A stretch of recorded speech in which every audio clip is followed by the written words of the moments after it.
ഈ കേസിലെ ക്രിമിനൽ ഗൂഢാലോചന ഉണ്ട്. ആ ക്രിമിനൽ ഗൂഢാലോചന അന്വേഷിക്കണമെന്ന് മഞ്ജു പറഞ്ഞിടത്തുനിന്നാണ് എനിക്കെതിരെയുള്ള ഗൂഢാലോചന ആരംഭിച്ചത്.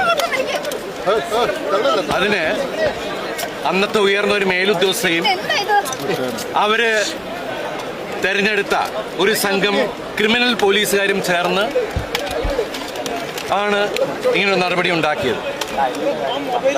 അതിനായിട്ട് ഈ കേസിലെ മുഖ്യപ്രതിയെ കൂട്ടുപിടിച്ച് അയാളുടെ ജയിലിൽ ഉണ്ടായിരുന്ന കൂട്ടുപ്രതികളെയും കൂട്ടുപിടിച്ചിട്ട് ഈ പോലീസ് സംഘം ഒരു കള്ളക്കഥ മെനഞ്ഞെടുക്കുകയാണ് ചെയ്തത്.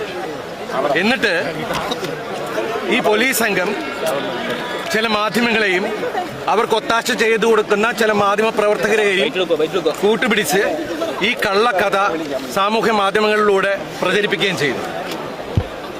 ഇന്ന് കോടതിയിൽ ഈ പോലീസ് സംഘം ഉണ്ടാക്കിയ കള്ളക്കഥ തകരുകയാണ് ചെയ്തത്.